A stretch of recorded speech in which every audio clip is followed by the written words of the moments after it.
Wake Forest at 9-9, 2-6 in the ACC. They get into the heart of the conference schedule playing okay, but they were chewed up by FSU, Duke, and Virginia Tech in order, rebounding to beat BC, but then they lost by 3 on the road at Clemson to drop back to 500.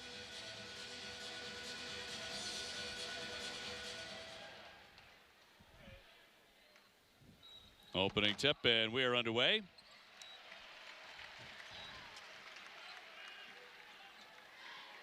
Jacoby Neath, the 6'3" freshman from Toronto, getting his first career start here today for the Demon Deacons.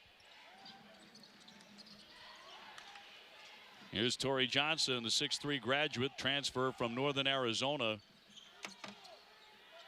Getting it downstairs to Sarr, and he'll knock it in. Coming off of a injury during practice. He missed most of practice this week with that upper body injury, but able to tough it out and get in there. And Sarr's an interesting, dynamic performer. Can play with his back to the basket and can make a post defender dance on the perimeter. He needs to be established early and often. Kihei Clark running the point off to Braxton Key, the 6'8" senior, who, like so many of the Cavaliers, has just had a devil of a time shooting the basketball, as he is 20% beyond the three-point line, and a whistle here in the opening minute of play.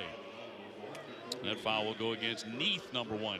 And Jacoby Neath getting his first career start, and he's got a bear of a challenge defending a 5'9" guard in Kihei Clark that looks to beat you off the bounce every time in the half-court setting.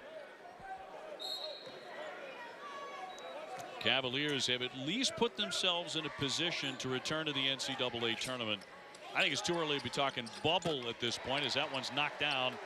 Well, the 10th side, a 6'5" junior, only 32% out there this season, but nails that one. Yeah, and 17 of his last 41. So that's a great sign for the Cavaliers, for the young man to establish confidence here in the first 60 seconds of play. Downstairs, Sarr again. He's going to challenge.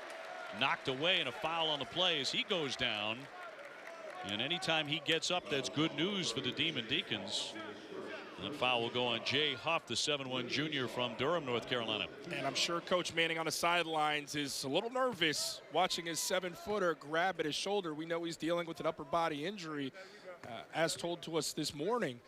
So if he gets injured, you're then looking at this Demon Deacons team and say, okay, we're going to need a miracle. We know Danny's good for a couple, but still. And a lot of injured Demon Deacons coming into this one as they take on the reigning national champions for what will be the only time in the regular season. They lost to Virginia by 23 last year. They dropped 7 in a row to the Cavaliers. These are the games missed due to injury, and that's quite a list for Wake Forest coming in against Virginia. And Brown is without question the one that hurts the most. A guy who had 4 20-point games, then got injured. You lose that productivity, it hurts. Shot clock a factor, down to 1, blocked away by Sarr, and that one fired up, and he's going to hit it. But did he get it? Is that going to count? First glance, OB, I say no. My instinct says he didn't get it off. Diakite from way downtown, the 6'9" senior. Oh, yeah. Bang, bang play, but it looks like Diakite might have gotten that one off before that red light, which is what you need to focus on, went off. So they are going to count it. I think they're going to give him 2.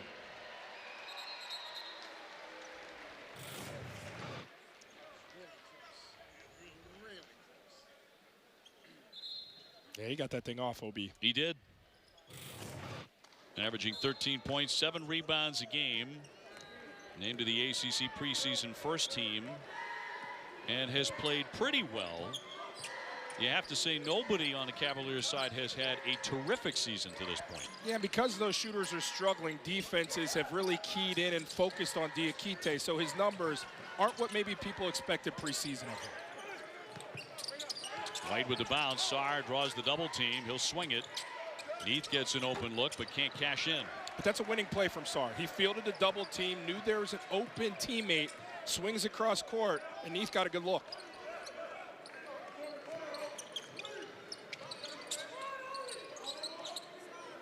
Demon Deacons will show a lot of different defenses. Currently, they're in a man defense. Clark trying to swing that one inside. That's a tough move on the baseline by Diakite. And Wake comes away with a rebound. Another key man guard, Shondi Brown, has missed the last 6 games for the Demon Deacons. That's 13.7 rebounds a game. That's a really important miss. That's huge. Now, as you look, Virginia defensively, OB, they're collapsing on those post players offensively for Wake. So it's got to be a quick decision. Are you going to take it to the basket or move the ball? Clark with a runner. He'll knock that down. Don't get a whole lot of offense out of Kihei. 10 points per game. He can hit the three-pointer as well.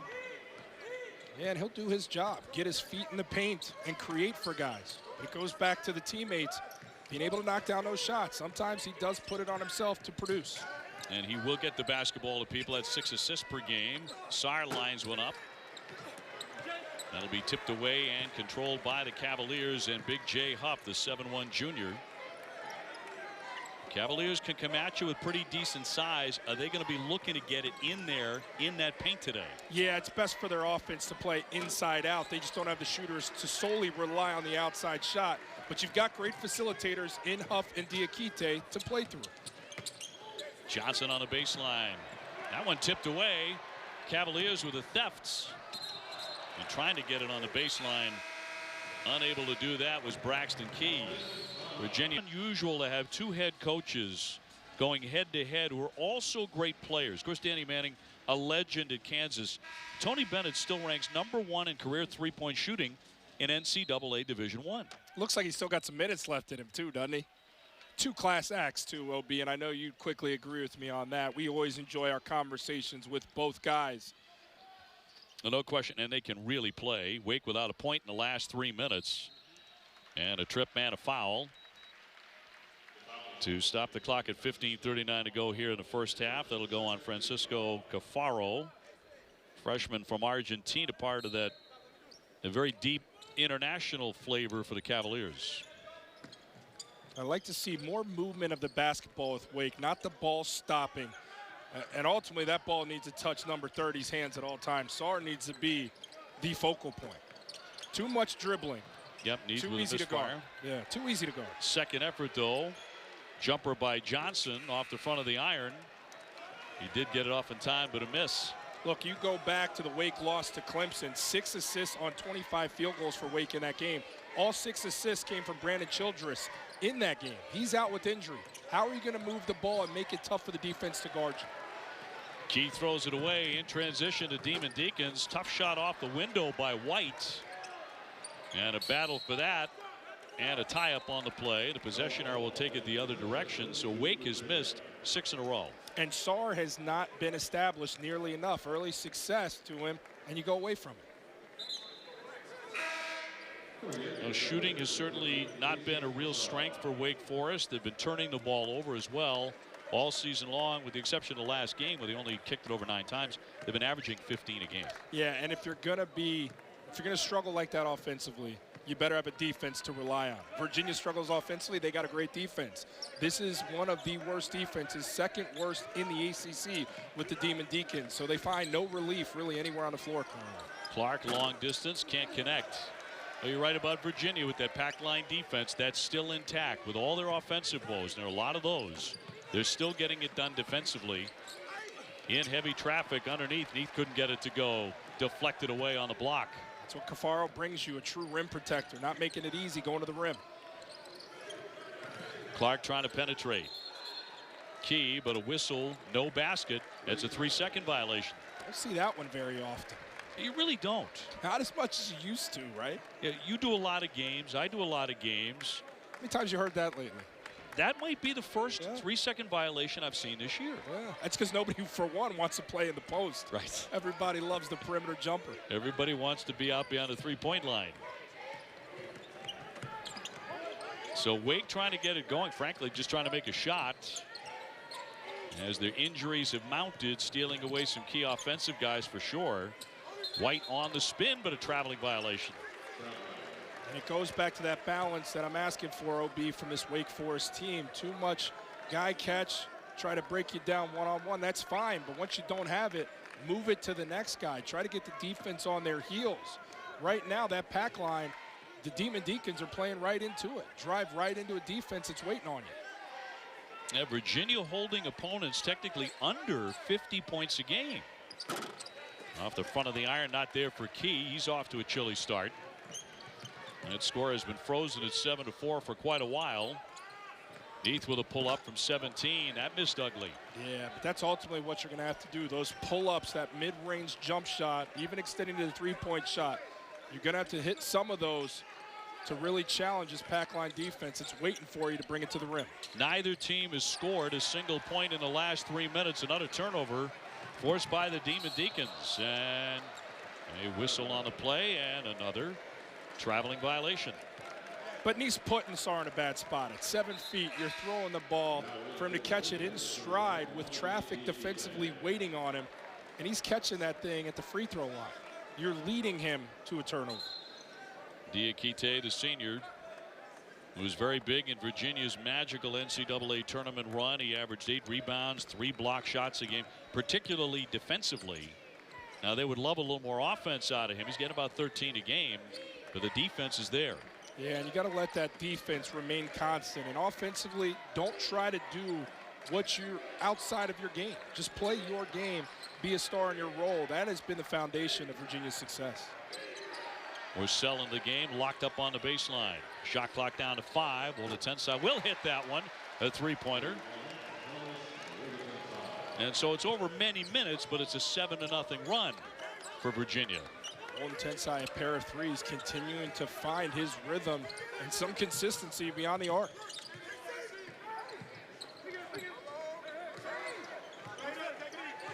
Johnson back off to White.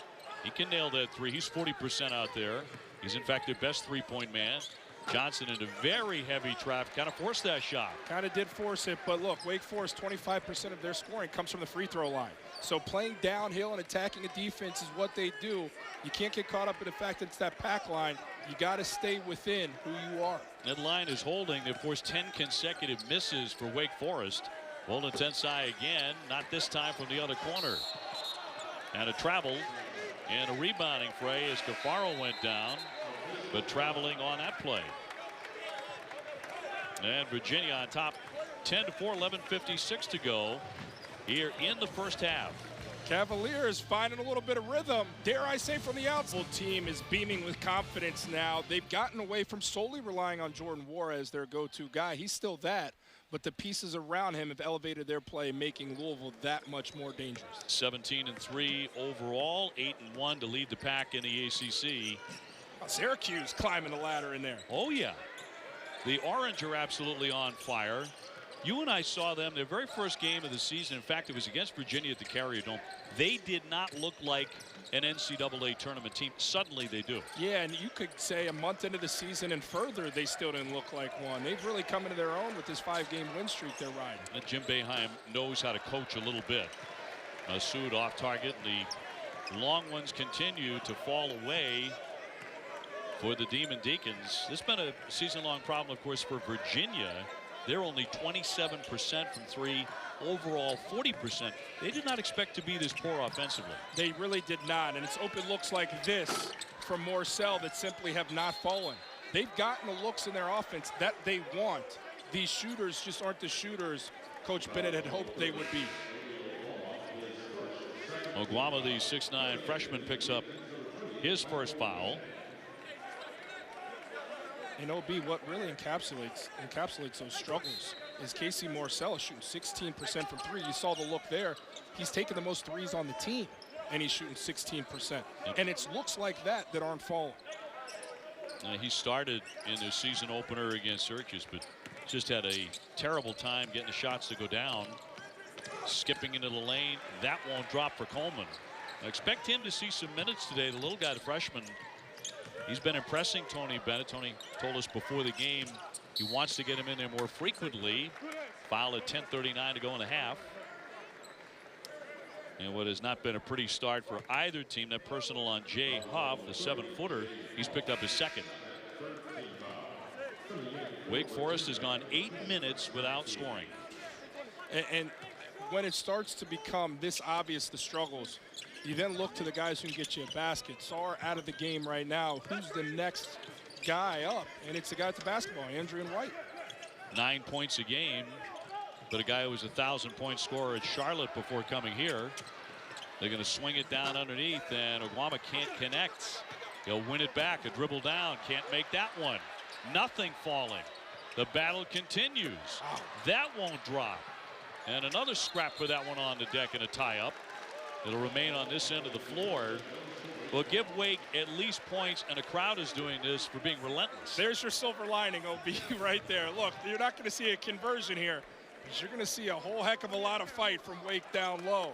Oguama, maybe you don't collect by bouncing that thing on the ground to give the defense a chance to gather, but you got to love how aggressive they are around the rim. And yet they have missed 14 straight shots. That is ugly.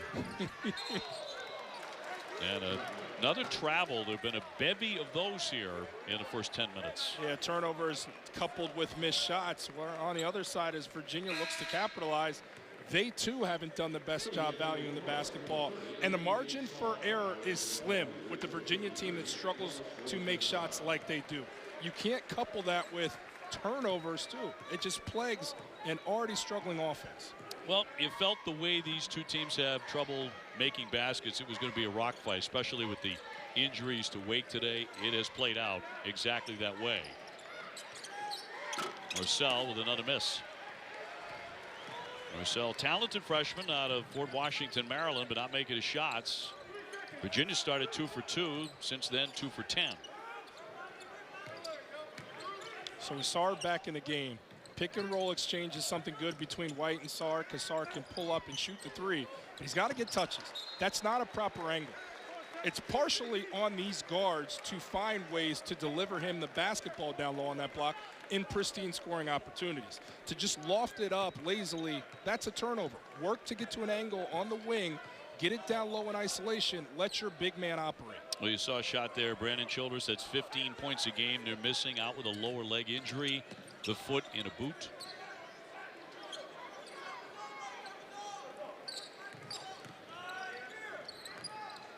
Olatensai off to Clark. They'll swing it for Diakite. His short jumper, got it. So Diakite with the touch, the senior. And they open up a 12-4 lead for Virginia. That's posted up right there. That's how you post. And Sarr finally makes one.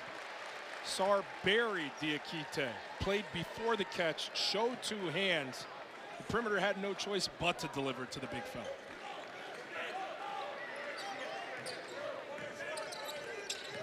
Clark trying to weave his way in. Key on the attack when airborne and drew the foul. And in fact, Sarr is the only guy really hitting anything for Wake Forest. He's 2 for 3. The rest of the team's 0 for 13. He gets his first foul, and that'll put Key to the line. Once we found out Childress was out, we knew Brown was going to be out. Their lone double-figure scorer left in the lineup was Sarr, so you knew he'd have to play a big role. Managing the 7-footer's minutes, keeping him engaged and active is paramount.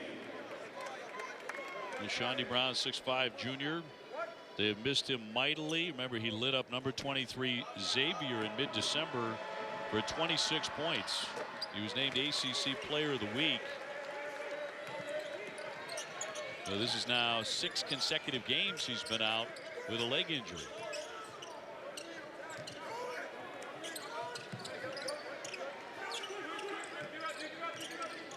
Wake trying to get it rolling. White into Sarr. He's the go-to man. The tip won't fall. Another battle for the rebound. Second effort. Here's Neath, and he'll sink that three-pointer. Deacons really working on the glass. Virginia, it's one of the pillars to success for this team. You got to rebound the basketball. They are absolutely getting beat on the backboard right now.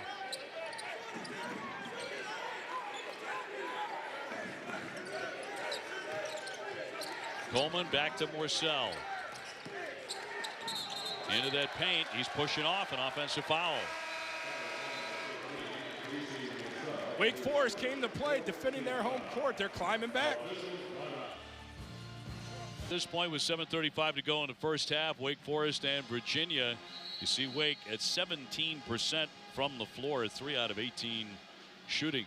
I think you made a great point, though, when Neath went inside, obviously forced a shot, didn't get the basket, but that's how Wake Forest has to play. If they're going to hang with anybody, Virginia or anybody, they've got to get to the foul line. Yeah, I mean, a fourth of their scoring comes from free throws made. This team gets to the line and gets to the line often. So Neath, in his first career start as only a freshman, is being very aggressive, and that's almost what Wake's mentality has to be. It's not going to be pretty, but we're going to out-tough you. We're going to be the more aggressive team for 40 minutes. And they're a good foul shooting team. So it has worked on occasion. Coming in overall at 9-9, and Virginia 12-6. The swing for Neath, it's knocked away by Coleman and a foul. And that will go against Wake Forest. A little bit of a frustration foul by Neath, his second. And Sars kind of faulting himself for that. Knew the double was going to come, knows there's an open guy. Who's the right open guy to find? That was a force trying to thread the needle with the defense in the passing lane. Virginia began the season ranked #1 in the country and actually started in very good shape, 7-0. As you mentioned, as we came on the air, they've dropped 4 out of 5, but they're starting to get this guy going. Olatensai, again, only 32% from 3, but he's been draining them here. Yeah, and he is a guy that, despite the struggles, is continuing to hunt his shot. Whereas Cody Statman, Casey Morcell have become a little bit more trigger shy. This guy's still confident in pursuing the next make. Usius from the corner with a three-pointer. He's been quiet so far. The 6'8" sophomore from New York. Only 28% beyond that line, but knocks that one in. And he's a capable scorer. I mean, you got to go way back to the conference opener versus Boston College, but he had 18 in that one, so he can score points. Off the fake, Cafaro makes it. He'll go to the line. Trading baskets here, OB. Watch out. Momentum. What a lovely thing. A little bit of rhythm. Usius with his first. And this is just a big fella. They lost sight of him. It looked like it was a zone setup from Wake in that possession. Just lost sight of the big fella. Hard to do for a 7-footer. 7 feet tall from Argentina. Of course, Olatensai is from Italy. Diakite from Africa, and Statman's from Australia. Now this is where I'd really try to use Sar in the screen and roll and make Cafaro move. You're going to find an opening. Boy, White, difficult shot there as he drove in hard, but this is exactly what you were talking about, getting to the foul line to shoot 2. Yeah, because Cafaro is a big, prodding big, so he doesn't move well on that perimeter. In the ball screen exchange, he's going to be slow to keep up with the guard on the drive, and he's going to lose sight of his man who's diving to the rim or stepping out. Maybe sure to tune in today for a women's hoops triple header. 2 Eastern, Sunshine State Showdown, Miami, and number 14 FSU. Then number 5 Louisville taking on Pitt at the KFC Yum Center.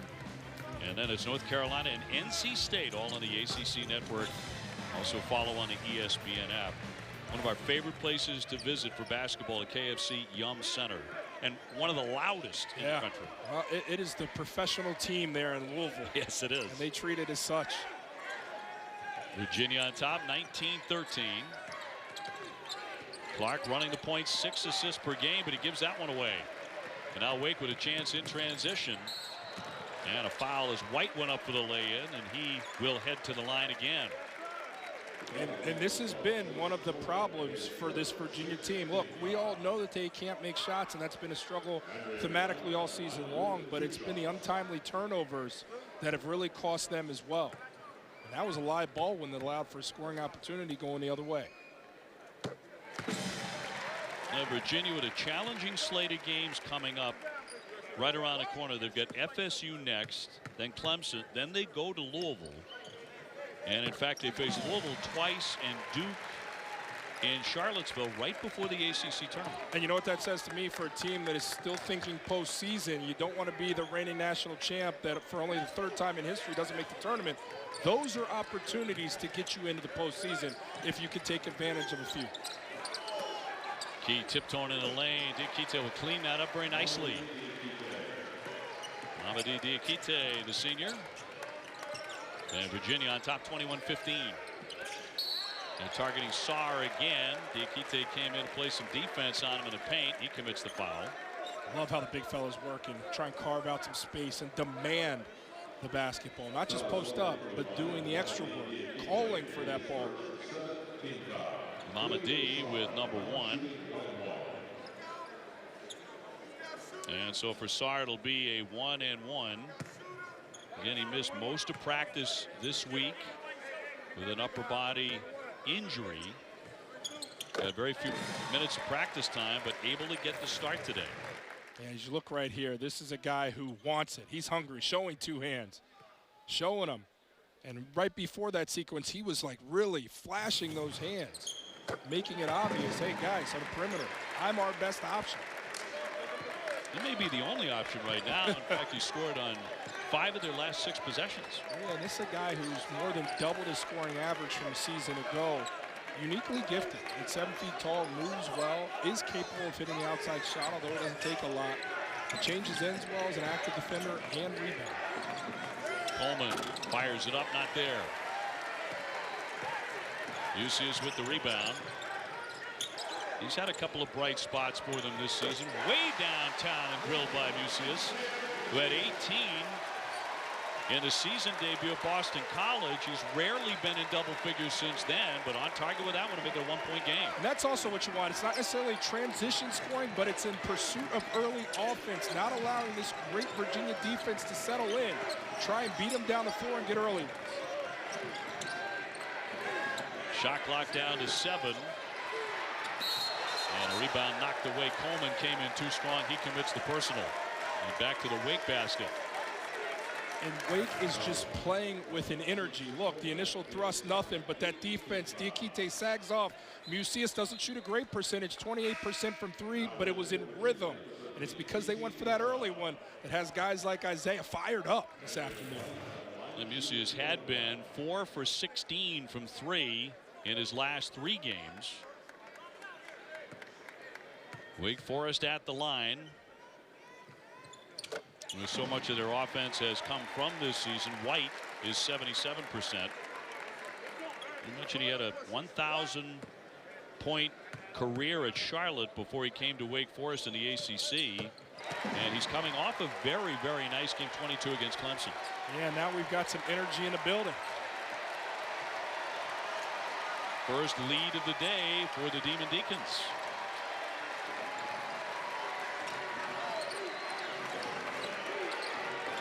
Here's that zone set. It almost kind of looks like a 3-2 defense from Wake. Clark off the back of the iron. Wake getting their crowd into it here this afternoon. No man's land. Comes right to White in the corner, and he knocks it down. A little offense by accident, but they'll take it. Sometimes it's better be lucky than good. Andrew White shoots 40% from 3. Those are the things he has to hunt. He's become a weapon for Wake in these last 2-3 games. Over the inside, into the lane. He's fouled in the play. They're going to give Sarr the charge. Yep, they're going to turn that around. That's going to be a charge, an offensive foul. Who's going to be ready to play for these 12 o'clock games? They take you out of rhythm. This play had no rhythm because of some hot shooting in that segment of basketball. 3 of 3 from distance. White and Mucius really got going. And the last one, pure luck. But it's got this team feeling confident. It goes back to OB to me. When you have a star that's out of a game in Brandon Childress, and you're without another star in Sean D. Brown, you know that if you don't come out there and play your best basketball, you'll simply get embarrassed. So now you've got those role players, guys who've been in the shadows, stepping up, giving their best effort, and that's why they're leading against this Virginia team. Well, they were getting embarrassed for a while there when they missed 14 straight shots. First 4 minutes, they were getting buried in this game, but since they had 4 points in the opening 11 minutes, they've scored 21. And those points continue, and Mucius has given them a really nice lift. Yeah, now you have that confidence, which becomes a domino effect. You start defending and communicating more on this side. You start chasing down the 50-50 basketballs, getting your block out. Everything starts to come together. So the Cavaliers need somebody to answer. Braxton Key and a foul. Whistle right down the baseline with 2:46 left in the half. As Cafaro battled for the rebound. That will go against UC as number 2. That is somebody you're tasked with keeping off for second chance opportunities, and Cafaro. He's missed a lot of time this season to injuries, but he's been effective when he's been in there. Very active, a guy that gives you a boost with his energy. Clark with a pass off and the basket once again by the hottest man on the floor for the Cavaliers, Tensai. Tensai can be this guy consistently moving forward for Virginia. Their offense takes on a completely different look. They have not had that guy on the perimeter that is the three-point threat. Tensai starting to find his rhythm. Johnson bumping off the big fella, Cafaro, and he'll pick up the foul. And a little beside himself that he got whistled for that. 2:13 to go in the half. That'll be 3 on Francisco Cafaro. So Torrey Johnson at the line. He's very good. He's 82%.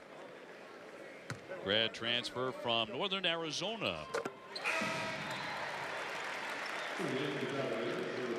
6'3" graduate. Cafaro going to the bench with those 3 personals. I mean, OB, you're talking about an old perimeter in places here. I mean, Torrey Johnson, like you said, he's a grad kid. So he's played a lot of college basketball. Andrew White, he's a redshirt senior.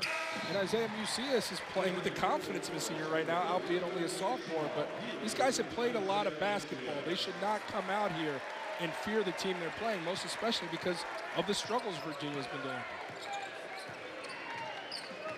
Well, it has been a struggle once again to score points here the last 7 or 8 minutes for Virginia. Man, when they go cold, they really go cold. Well, the Tensai has been the bright spot. Dikite. It's not what you want. He'll make the shot nonetheless. Great shot, but it's not what you want. With that matchup zone that they're now seeing, there is big gaps in the middle of the paint. There's got to be somebody flashing there and becoming a receiver. Sarr will swing it. Masood will drill that from three-point territory. So Masood coming off the bench. 6'8" freshman who can hit that. 6 straight makes for Wake Forest.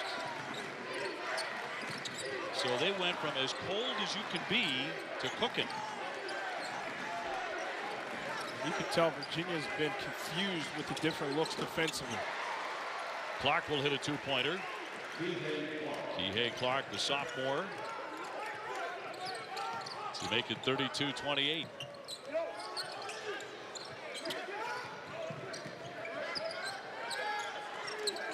.50 seconds before halftime. Masood poked away and deflected out of play by Virginia with 8 seconds on the shot clock. Sarr is just a unique option. At 7 feet tall, has vision and can pass over a defense. Time and time again, he's made that cross-court pass, which has allowed for a clean look and a lot of emotion from these Demon Deacons this afternoon. White will swish in a 3. With that shot clock starting to wind down, Wake can't miss. 22 points coming off his last game in the Clemson loss. White emerged as that weapon with Childress out, taking it upon his shoulders. Their best three-point shooter has been in pursuit of any look he can find. Quite a recovery here for the Demon Deacons of Danny Manning here in the first half. Shot clock down to 5 for Virginia. Clark in the paint. Throws that one away. Several costly turnovers for him. It's got to be a bounce pass. It's got to be a call there, too. There was not one. Tensai will fire that up. He got the backboard, and that's how the first half comes to an end. With Wake Forest is the only team in Division I basketball to not exceed 65 points in a contest this year. So they're not going to keep up if the scoring continues like this for Wake Forest. They're very out of character for Virginia. Of course, they're allowing opponents slightly less than 50 points a game and only 36% from the field. But Wake certainly caught fire. Cavaliers with the basketball as we get the second half underway. And working it around the perimeter. He will kick it out for Clark, penetrating, trying to bank that in. Grabs his own miss. How's a 5'9" guy grab a rebound? Beat everybody to a good rebounder. He grabs about 4 a game. Wake will come away with that. Right away, on target, Andrian White. 40% from three-point land. And the triples keep on coming. Biggest lead of the day here for the Demon Deacons.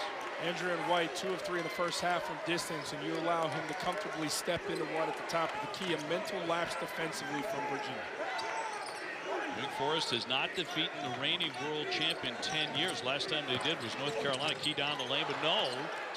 Huff has it knocked right out of his hand. 7-footer, keep that ball above your head and hoof it.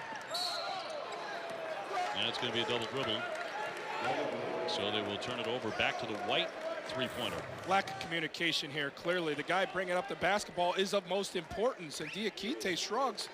Who's committing to the basketball? This is their best shooter, shooting 40% from 3, and of course the Demon Deacons bench loves it. Wake came in as the walking wounded and missing their top player and Brandon Childress, and they played like it early on. But man, have they turned the tide in this one. Yeah, absolutely. And Andrian White, who's emerged as that scorer, most especially in the last few games, 22 versus Clemson, has really taken it upon himself to be the guy to lead the way. Sarr, almost an impossible angle, but he's going to get it back. Second effort. White off the fake. Now he's going to fire it up there. And Virginia with the board. Again, the Cavaliers have won 7 in a row over Wake Forest. But they are down by 10 on the road. Up on the high set. Try to back it into that paint. Banging with Sarr, who denies him, and he throws it away. Great patience defensively from Sarr not to give up the head fake. And the stuff off the miss. It was Neat getting up there to stuff it down.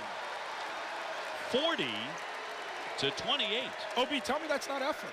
The guy running the floor to finish the play is a Demon Deacon for the dunk finish because Virginia doesn't get back defensively. Well, that effort has certainly been at Clark trying to bank that one in and count the basket as he takes the hit, and he'll be at the line for a three-point play. Man, do they need this. It's a big-time play, but take it out right here. Where's the hustle from Huff? Walton Tenside just tries to give a lazy attempt at the ball, so Neath has a clear path. Walton Tenside, what are you doing here? Where's Huff? That's 2 Demon Deacons waiting to tip that in because they outrun Virginia down the floor. Now Kihei Clark for the three-point play. He'll get that to cut it back to 9. Wake Forest trying to get over that 500 mark, trying to pick up their 10th win of the season. They are 2-6 in the ACC.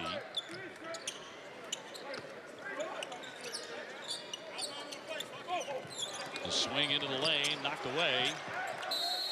Oguama lost it. It's out of play, off of Wake Forest. Virginia really needs a basket here for confidence reasons, to get them some sort of rhythm. I'm telling you, there's a lot of thinking going on from Virginia offensively in a half court, trying to discern what defense they are facing because it's changing every time down with the Demon Deacons. Virginia with a lot of turnovers, 12 of them already. And a reach and a foul, 16:49 to go here in the second half. And that'll go against Andrian White, number 1. And the principles stay the same with this Wake Forest defense. It's protect that paint, make them beat us with the outside shot. Aside from Walton Tenside, there's no confidence from the Demon Deacons that they can be hurt from the outside.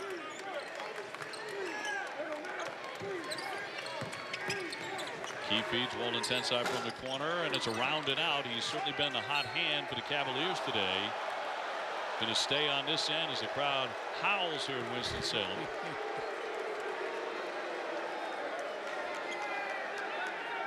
(40-31). Well, the Tenside, by the way, with a career high 12 points here this afternoon. Diakite with a long distance shot that didn't touch a thing. It's not a good shot, and it's not the shot surely that Coach Bennett wants. Pull up pop, and that'll miss ugly. Heath off the mark. And there's your freshman point guard giving it right back to the opponent. And I mean right back. Key can't connect. Diakite won that one. The hook is good. Good effort there by the big fella. He was so huge in the NCAA tournament. Remember, he blocked 5 shots in the Final Four against Auburn. He was a man when they needed him defensively.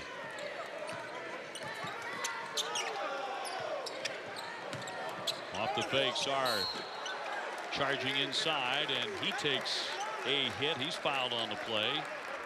Well, Virginia trying to chip away, down 7. These are the reigning national champions. They're not going to go down without a fight. Kihei Clark in the paint amongst traffic gets it to go. Then Diakite, he's great on the backboard over that left shoulder. Next All Access with Carolina basketball comes up on Monday, 9 Eastern, right here on the ACC Network.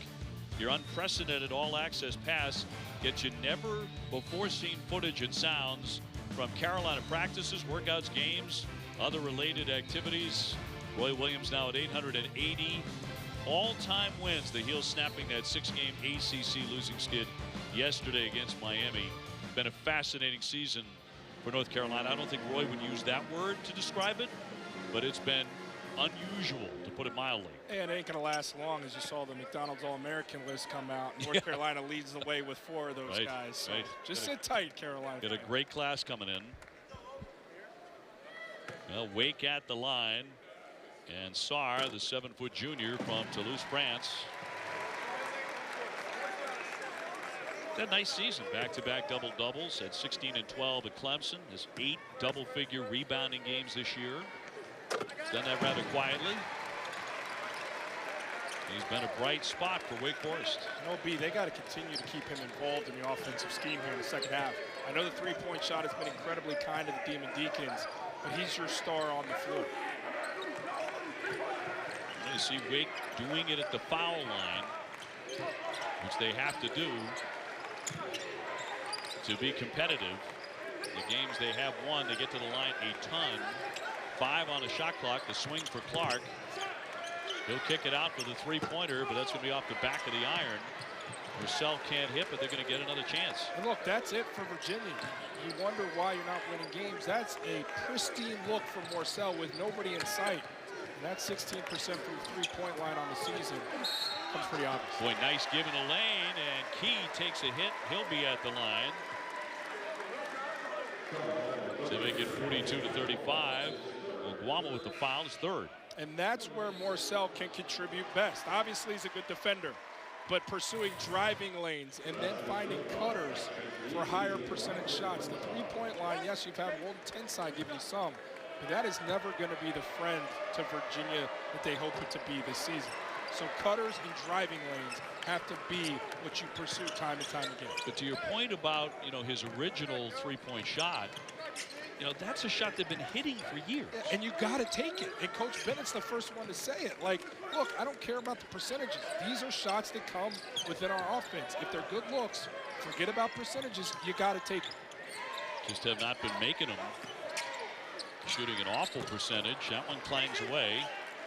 Marcel with the rebound. So Virginia down by 7, but with the basketball here on the road. The only thing, though, going back to it, will be on that catch from Marcel, such a wide open driving lane. Maybe try and go score it there. Diakite with the strike. That's a 9-2 run for the Cavaliers. So the reigning champions have made it a 5-point game. Chasing twos, playing downhill, attacking the rim and challenging. It's produce offense, and he's done that, OB. Senior from Richmond. That scoring average going up 14, as you mentioned today. 22 his last game against Clemson. He was 7 for 15. He's had a 30-point game in his career, too, so he can really get it firing. 42-37, Wake Forest with the basketball. Here's White up top. It's great defense from Diakite. Not allowing an entry pass. That is elite defense. Sarr trying to get free. Neath to the paint. He slithers inside. Off the window, no. And again, a second effort. That's happened quite frequently today for the Demon Deacons. Yeah, it's again rebound mentality when that ball goes up from the Demon Deacons. They are flooding the rim, blitzing. Wake without a field goal over the last 4 minutes. Trying to end that, but off target by Mucius. Virginia's got to continue to take it to the rim. All their field goals in the second half have come inside the arc. Got to stay consistent there. Left wide open. Won't drop for Clark. In transition, here comes Wake. Down the lane again, it's Neath. Another rather wild, quick shot. Well, won't go for him in a tie-up. Possessioner will keep it on this end. That's okay. That's aggressive. We talked about how they get to the free throw line. That's the blueprint to success for Wake Forest. In attack mode, they try and go get it off the backboard. Second chance has been there for the Demon Deacons this afternoon. Danny Manning trying to do something as the head coach at Wake he's not been able to do today. Never beaten Virginia. 0-7 during his tenure. White slamming on the brakes, kept that foot down. Basketball free. Johnson hitting the deck, tied up again. It's happened a lot today too. 12:42 to go. And Wednesday night, after Wake and Notre Dame, we take it to Chestnut Hill, Massachusetts for number 6 Louisville and Boston College. Cardinals have won 6 of the last 7 against the Eagles. Louisville grabbing their biggest win of the year last weekend at Cameron Indoor. Where you're headed next, aren't you? I will be there. I'm going to be hanging in the Carolinas here for a few days. It's a good thing for you. What's the weather like up in Beantown right now, will be? You know, you don't want to talk about it. Maybe some more snow on the way. A foul underneath the iron with 12:20 left. But it's that time of the year. The foul on Oguama will be his 4th. So the 6'9" freshman in deep trouble here with a lot of time left. That's big because you need that size and physicality. This Virginia front line of Huff and Diakite, coupled with some key in there, could be an issue to close this one out. Now they're daring him to shoot the basketball, but Clark would have missed there. The point guard can't hit. And both teams have suddenly gone very cold. Mucius, yes, that's a smooth jump shot for the 6'8" sophomore from New York. 44-37. Key to the paint, to the left hand, no. Follows the miss, no, and a whistle. So 11:45 remaining here at Winston-Salem. Well, the analytics surely don't celebrate these plays in the game, it seems like, anymore. But Mucius doesn't care as he squares up, faces up. Virginia came here in Winston-Salem in 2013. C.J. Miles leading the Demon Deacons with 16. Travis McKay 14. Final score on a tight one, 55-52. Virginia won 7 straight since that game. Yeah, and some of these games as of recent in this matchup have been lopsided going Virginia's way. It's not going to be the case this afternoon. But a lot of energy, a lot of pep today for the Demon Deacons, despite the way they came out, shooting 1 for 15. Looked like they were going to get buried this afternoon. And then somebody found the switch. Yeah, lack of resources we thought was going to cost them with Childress and Brown both out. Sarr playing hurt, but Andrew and White stepped up in a big way. Shot selection will be huge for Wake Forest down the stretch. Also continuing that energy and staying active and protect the rim. Force Virginia to settle for outside shots. And Virginia just a 27% shooting team beyond the three-point line for the season. They've been in line with that today, too. That's got to go down low to Sarr. Sarr gets the touch to the paint. Great. Blocked by Huff. Boy, right in his face. 6 blocks in that game versus Georgia Tech. His timing is impeccable in the interior. So the Cavaliers trying to cut back into that lead. On the 10 side has been their hot hand and continues to be that man from three-point range. 4-point game. Clark beautifully gets his feet in that paint. That defense starts to shrink. 110 side left wide open.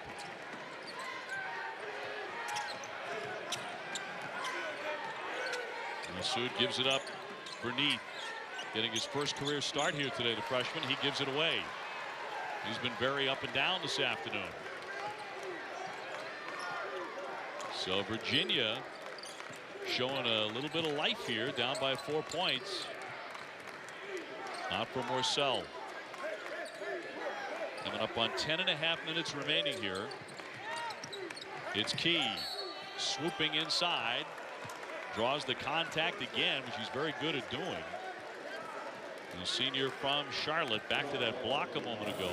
And it starts with discipline, OB.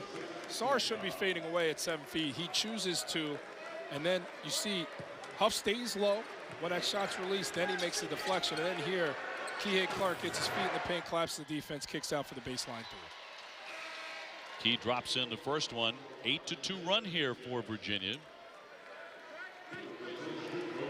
Usually not an area where Braxton Key loves to be at the foul line, just 61%. Tony Bennett calls him his Swiss Army knife. A really fine defender.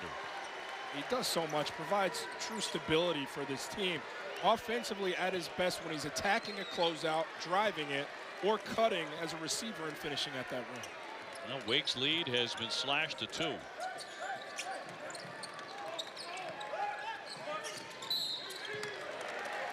And a whistle with 10:16 to go. That foul will go on Wissell, and for the freshman number 2.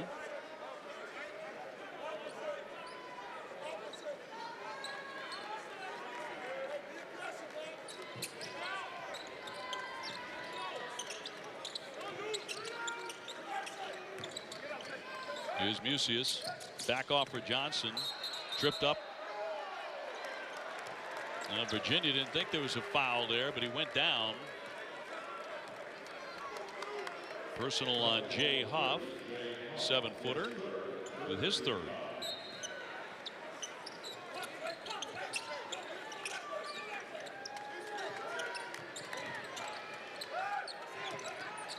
Johnson lost that one in the backcourt, but it was off Huff's leg. White off the fake. Steps back. Long distance, but short. Wake in a cold stretch. They've missed 7 of their last 8 field goals.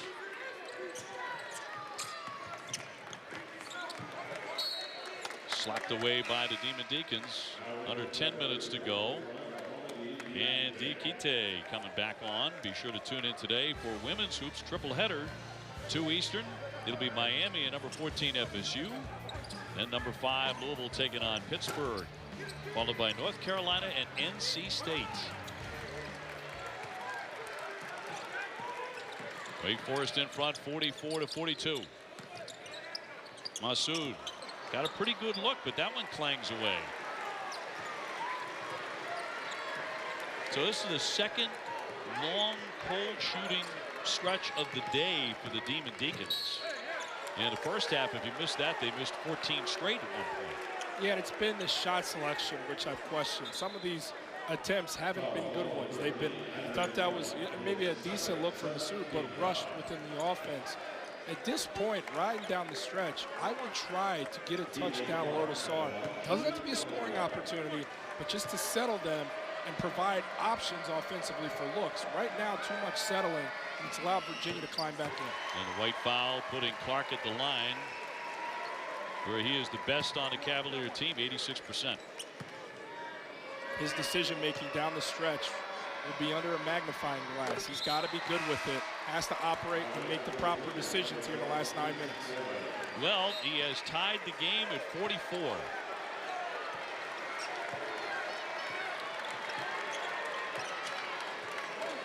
So the Wake Forest lead has disappeared. They had it into double digits. Sarr coming up. Masood looking in.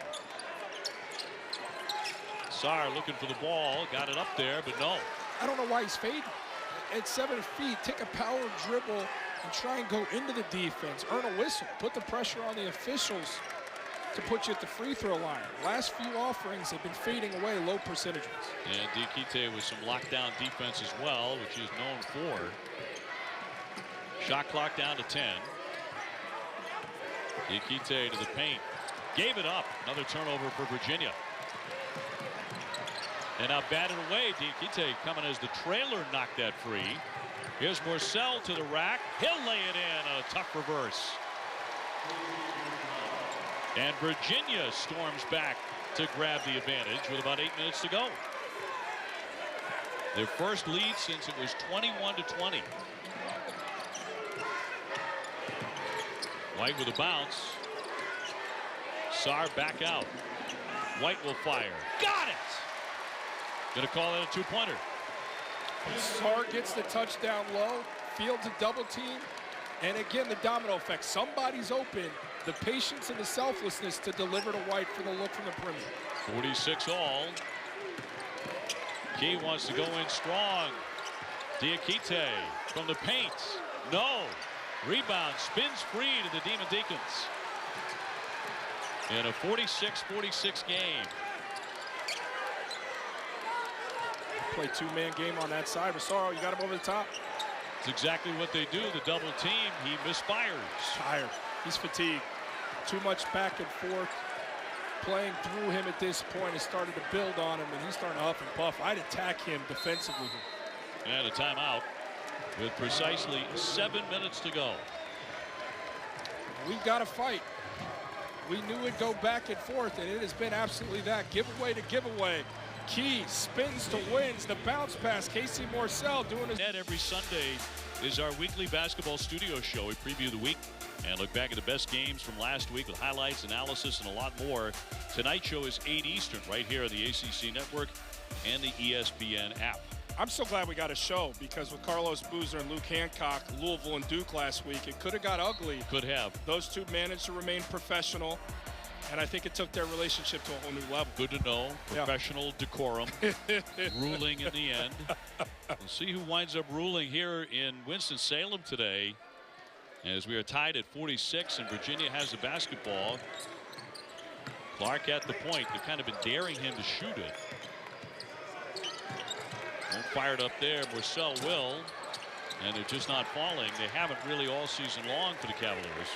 I get it. Again, it's contradictory to a degree. You got to take the look if it's that open.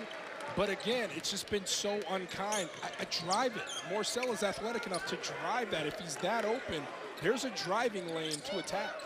And came in 10 for 65 from the three-point line. A foul here with 6:24 to go. And 46-46 tie. Huff with number 4. You know, we're experimenting with it. Take a dribble, get a little closer, take a mid-range jumper to convert to. Almost anything else. It still gives you a lead. Right. You don't need a three. I think that the catch and shoot, something mentally about the three-point line is hurting him. So pull up, take a dribble in rhythm, knock down a 15-foot. Again, Danny Manning, his head coach for Wake Forest, has never defeated Virginia. That is on the line here in his home court this afternoon. Shot clock a factor now, down to 4. White will give it up. Massoud, long distance, around and out. That almost went, even under the pressure of the shot clock. Unless it's Walden Tensai with a catch, clean look from 3, nothing from the perimeter should be pursued from Virginia here down the stretch. Keep to the baseline, doubled up. Here's Clark. That didn't touch anything. And again, it's just daring him to shoot. He hasn't really been bad from three-point land for the season. He's at 36%. He's been very judicious and selective with his shots. I didn't like that one. White with an ugly miss. We've said that often today between these two teams when they have gone cold. Safe to say Virginia will remain the only team in Division I basketball not to exceed 65 points. Yet still, it ain't happening today.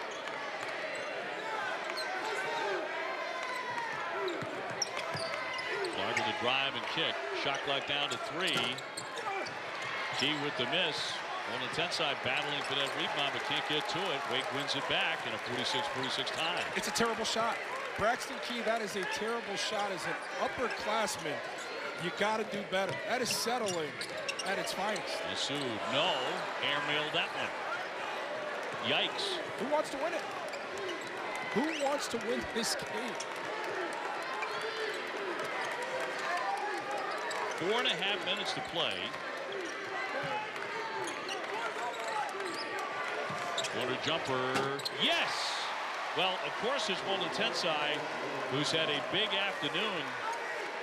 The 21-6 run when he added all up for Virginia to surge into the lead again, 49-46. Like I said, he's the only one with that green light from 3 here down the stretch. Johnson pull-up pop. He'll drill it.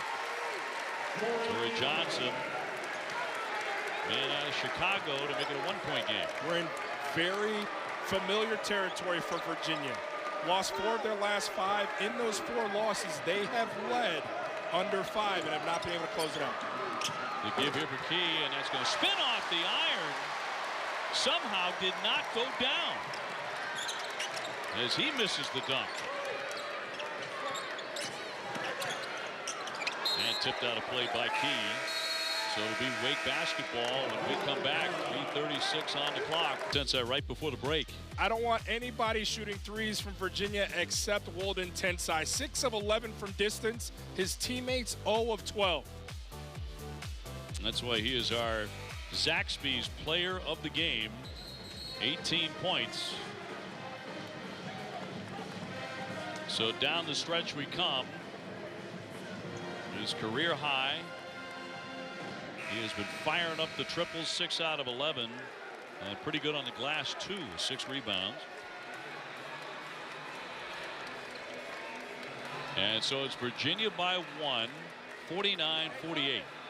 I give real credit to Walden Tensai. Scoreless in 18 minutes versus NC State in that loss. He's responded in a big way. Sarr coming up to set the screen. He's been held scoreless for a long stretch, and Virginia has it back. Defense is always going to give you a chance.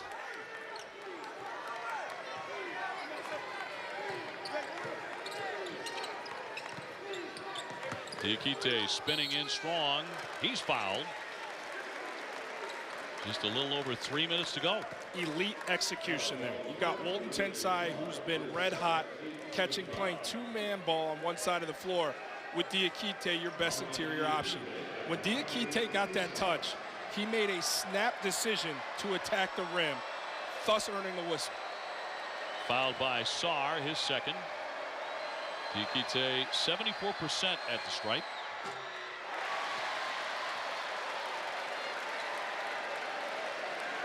.69 senior from Africa. 12 points on the day with 4 rebounds.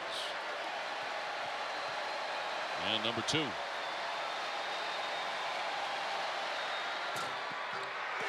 Missed the pair.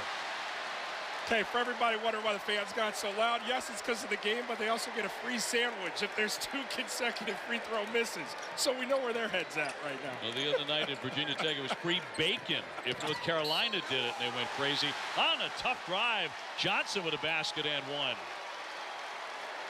A free sandwich and a chance to increase a lead here for Wake. It's a glorious Sunday in Winston-Salem. Torrey Johnson playing downhill. Help side was blocked off because Sarr was able to create a barrier preventing Diakite to get to his spot. Very headsy play from the big fella. Clark with a foul. And a 3-point play for Torrey Johnson. So the lead changing hands for the 6th time today. 51-49.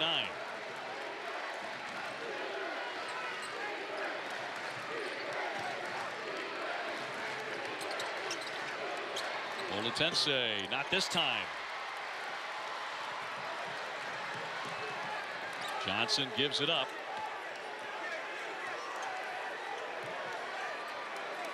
Jacoby Neat, the freshman. Wake very deliberate with this possession. They find Sarr again. The big guy can't connect. Diakite high up for the rebound. And Sarr has to be more mature in understanding he doesn't have it. And because he doesn't have it, kick it out, run a little bit more offense.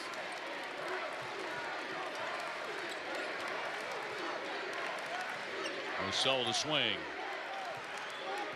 Key. Clark to penetrate. Spins around and got the roll. It's a winning play. Didn't settle for the good shot. Pursued the great shot. Getting inside the paint. When Clark gets 2 feet in the painted area, great things happen. This one pretty much what you expected today? Not quite. Not with no Brandon Childress or Sean D. Brown. Right. But coming up on 1.5 minutes to play, tied at 51. The pull-up pop. And no good luck on that one. I'd like to see Diakite down low. There's going to be a zone look here. Got to flash somebody that mid-post area to facilitate. Orcel beyond the three, where he's been very cold today. Gone back north into a man. Shot clock at 7. Olatense tried to reverse. Knocked back out to Morcell. Rebound batted out free. Here comes Wake Forest. White to the paint. A battle for the rebound and a foul with 52.7 seconds to go, tied at 51. Incredible sequence, out of control, and yet somehow they get to the free throw line. But take a look here. Key, patient, delivers to Clarks. Thought he'd settle for that three, but gets into the paint. Nice little fake reverse pivot and gets it to go. Big time response from Virginia. Thought Andrian White was out of control there. Saved by the offensive rebound to get to the free throw line. White makes 77%. Wake Forest has a big advantage if it does come down to making foul shots. It made 15 out of 16 today. They're a very good foul shooting team. And he makes the pair, 53-51.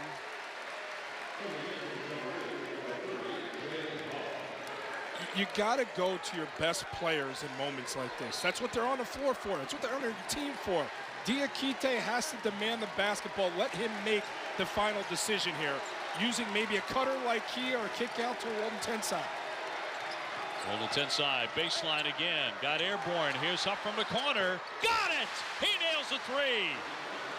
Virginia by 1. Up with a huge shot for the Cavaliers and a timeout. Wake Forest.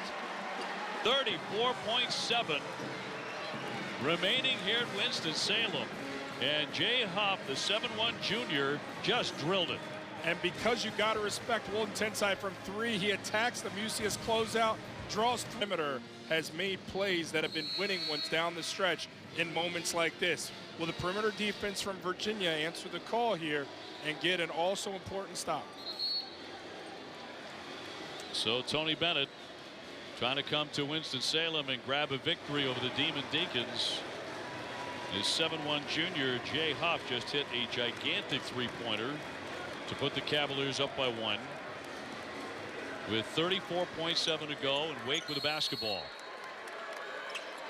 Johnson gets it in for White. Sarr's got to be in part of this play. He gets a touch here. Here's the kick for the corner, and that's off target by Musius. It comes back out, a long one. That's going to be off the iron. A miss by Andrian White with 19.6 to go and a whistle. Don't love the first shot from Musius. Thought it was forced. On the kick out, though, percentages are in your favor to take that one. Don't like this. Thought that was early and unnecessary. Great effort from Sarr. That's what you want. That's your 40% three-point shooter off an offensive rebound. Percentages in your favor. That thing did everything but go down. And exactly the man the Cavaliers want at the foul line is there right now. Kihei Clark, 5'9" sophomore, 86%. And Cooley hits the first one. It's going to be a one-possession game. And you don't need the 3. If you go 2, you need something quick. You've got speedy guards that are good at attracting whistles. You can go for 2 here. Wake Forest with 1 more timeout remaining. Virginia with 2. Here come the Demon Deacons. 56-53 Virginia. A lot of time going off the clock here. And a timeout. Manning takes one here with 10.7 to go. Trailing by 3. Yeah, you know, that one was doomed for failure. Heads down, dribbling into traps. Fantastic call from Manning to get the timeout. Now at this point, I think you're probably going to pursue the 3. You could still get it 2 and extend this thing out because you're in a bonus. But with how they're shooting the three-point shot today, I would imagine it's going to be something drawn up for Andrian White coming off a double. Maybe he's used as a decoy, and you have a shooter and Musius coming off the opposite way. But by all means, I would expect an Andrian White three-point shot. White's had a good day and coming off a really good game, 22 against Clemson. So he's been shooting very effectively. Of course, they're missing Brandon Childress, 15 points a game, out with a leg injury. Sean D. Brown, who averages 13 and 7. Another guard, he is out and has been for 6 consecutive games. Yeah, there is. Every part of me believes that this is going to be determined by an Andrew White perimeter shot. He's going to be the inbounder, then he's going to go run off something, but they're going to try and find him a look here. There's a screen. Great defense from Morcell. Down to 2, fired up by White, and a whistle on the play. A foul with 1.7 to go. Morcell with the foul. Well, we knew White was going to get a chance to determine it. Was there contact, OB?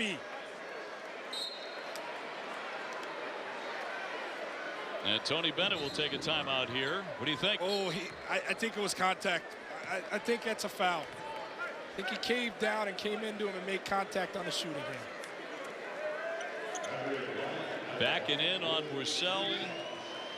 And there's the whistle. Tough. That's a tough one.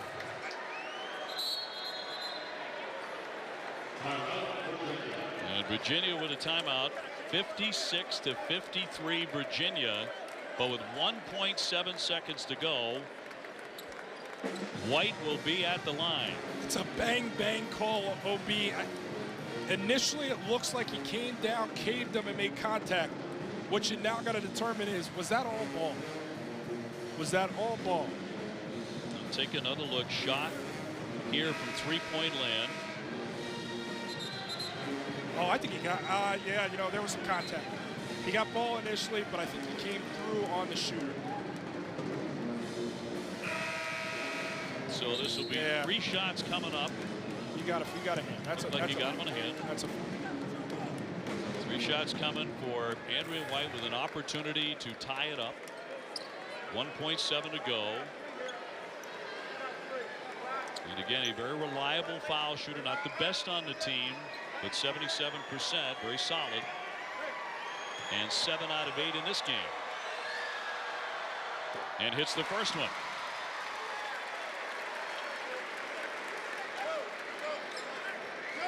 Virginia still with 1 timeout remaining. Wake Forest is out of timeouts. He makes number 2. And now White to tie up the ball game, but Tony Bennett's going to try and freeze him in a timeout.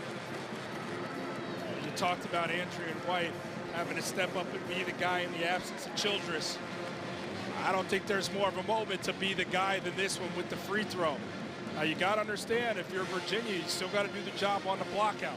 You got a 7-footer in Sar who's been good with tips and deflections here. That could give them an opportunity to win the game off of this. If you're Virginia from there, you're probably just playing to overtime if it's a make. I mean, you hope you can get an inbound and get something. It's going to be a heave of sorts. Andrea, a pretty cool veteran. Scored over 1,000 points in Charlotte before transferring to Wake Forest, the senior. And he'll be at the line here in a moment, looking to tie the game with a 3rd consecutive foul shot, make it 56-56, but that will still give the basketball, if it makes it right back to Virginia. They're out of timeouts.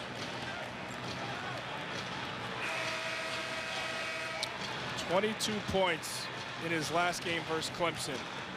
The game on the line, the ability to tie it and maybe extend this one with this free throw. Wow.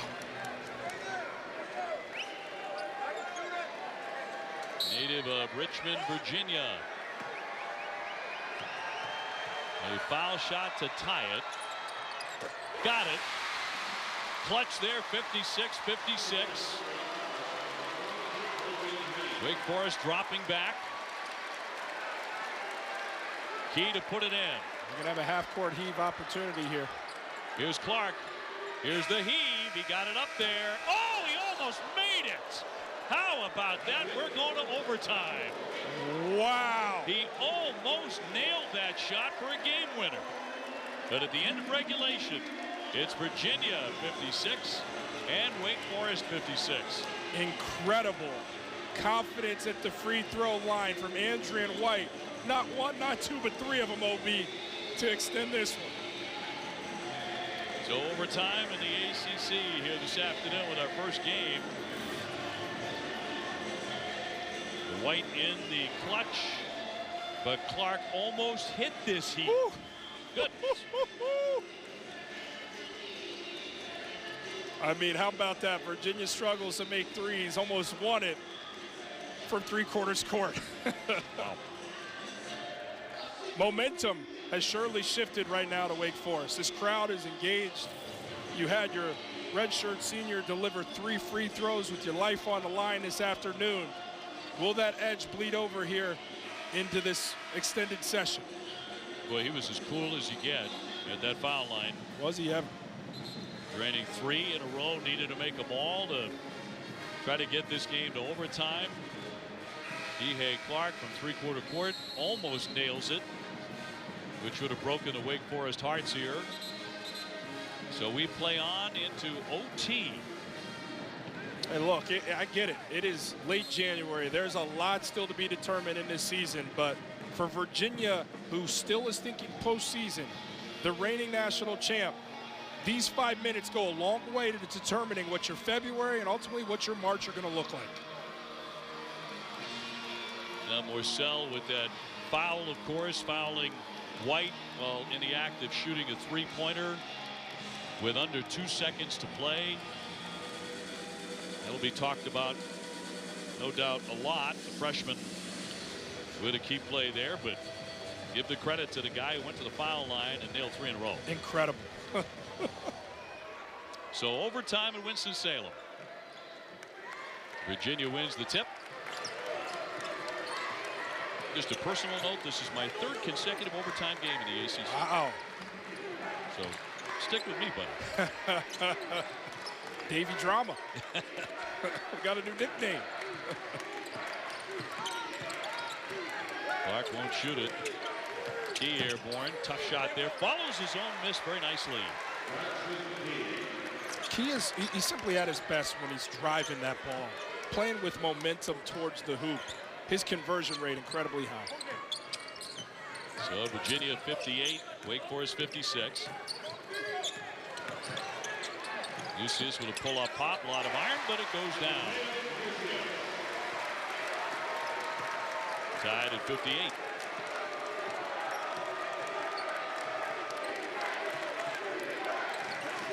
Lucius with a double-double in this one. 12 points and 10 rebounds. Kite off the fake. That's a three-pointer on the 10 side.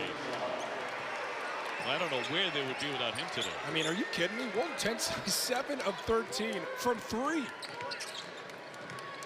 At one point considered a total liability beyond the arc, has gained incredible confidence here in the last stretch of 5-6 games.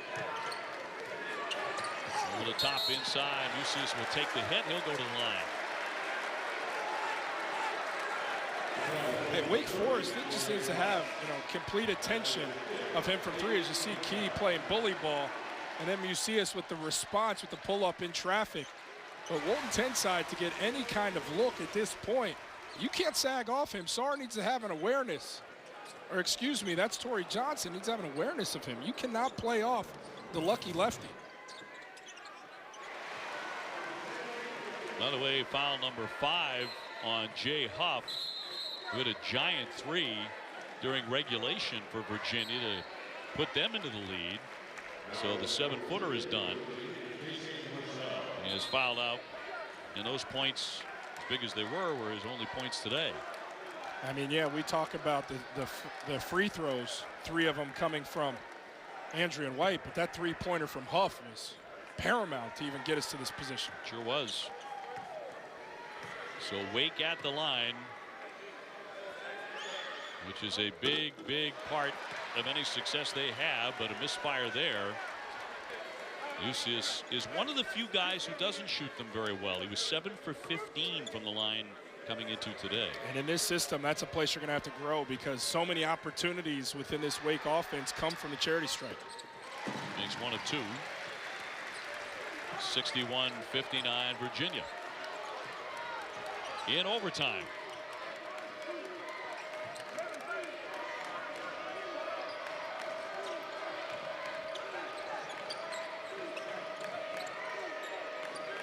Clark with it, shot clock down to 12.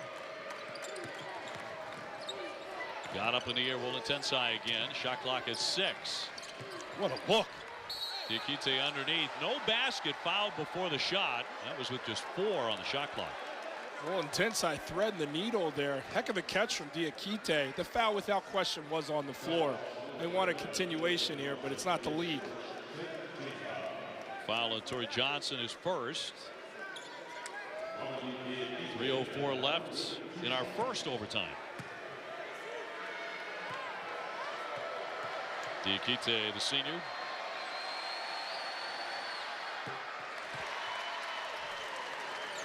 (62-59) Cavaliers. He missed a pair of big free throws at the end of regulation to open the door for Wake Forest. But Golden in overtime. It's all about what have you done for me lately, right? Bolstered that lead to 4 points under 3 minutes left.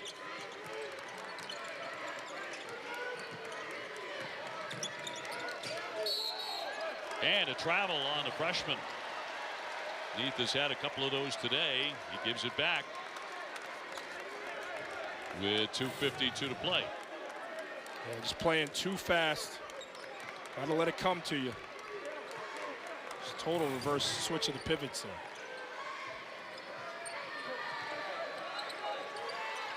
Clark left open, 3-point land, can't nail it. Second effort though for the Cavaliers. Diakite beat everybody to it. And they'll run a little bit of clock here, leading 63-59. Got to respect the discipline from Walton Tensai. He's made 7 threes and decided to burn some clock rather than take another attempt. Shot clock down to 2. Got to get one in the air. Diakite put the head down. That's a shot clock violation.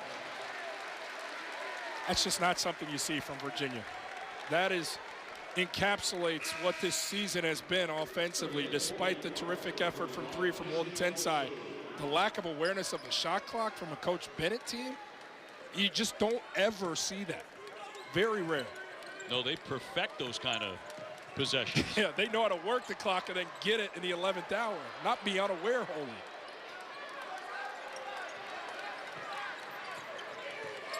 Wake Forest needs a go-to guy. Shot clock to 10. 1:50 to go in the overtime. Usius got it. Boy, a huge 3 for the sophomore. 1-point game again. Big time from Andrew White to lead the defense right, to then kick it back left to give the shot opening for Usius. 1:30 left.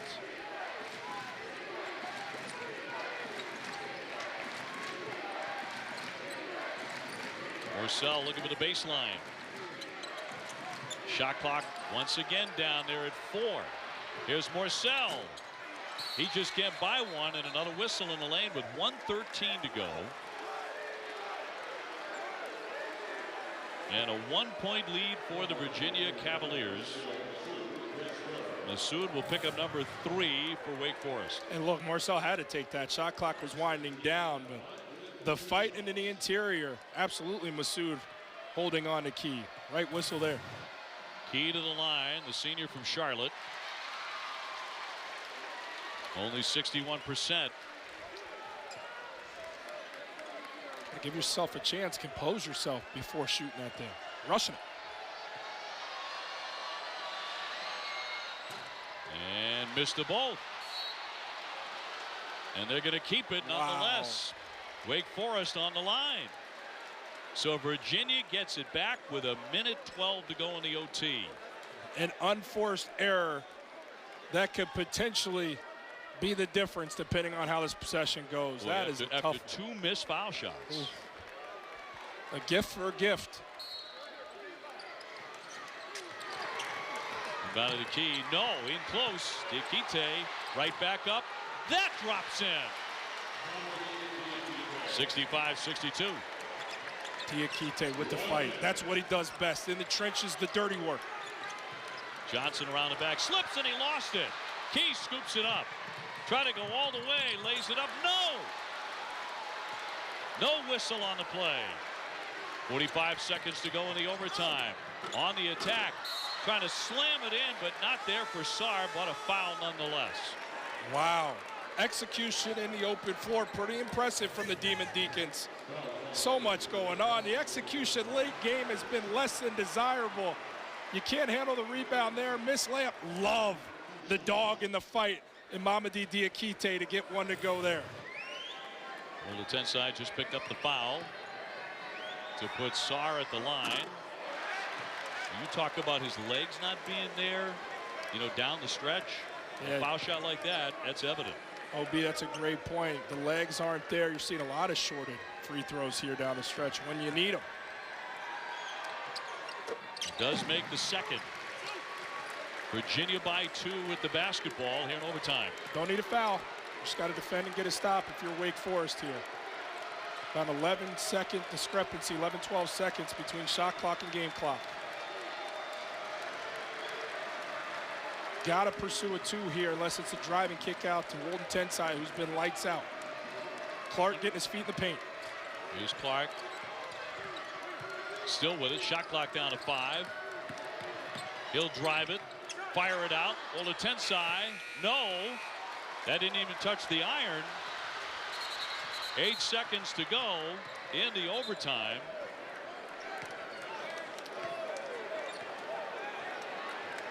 And a timeout. 65. 3-point attempts, but he's made 7 of them. He has without a doubt been the story for this Virginia team. Some clutch ones, and they've explored going to him time and time again, but he's delivered efficiently. They've been clinging to finding a 3-point shooter. They found one. However, we will see how it ends. Still 8 seconds to go. 8.2 here at the end of overtime number 1. Virginia with a 65-63 lead. Wake Forest just took a timeout, so they have the basketball when we come out of this timeout, and 8 seconds to tie it or win the ball game. Yeah, and as I look at it, there is no reason why Olivier Sarr doesn't get a touch here. And I'm going to tell you why. Not because he's their most talented player. It's because he's 7 feet tall, and he is the best in the conference at drawing the whistle. He leads the ACC in free throws made at 80, which means he's going to put you in position to score it or get a whistle and earn it from the free throw line. That's what you want, a 7-footer who can make free throws but also get there. Now, Landry White will put it in play here for the Demon Deacons. He drained those 3 foul shots to force it to overtime. Johnson on the move. Down to 1 second to go. Here's Sarr. And that's the ball game. He never got the shot off in time. And Virginia escapes with the win, 65-63. They never got the shot. Little surprised that you had Sarr that far up for the play to develop. Would have liked to see him start on that low block.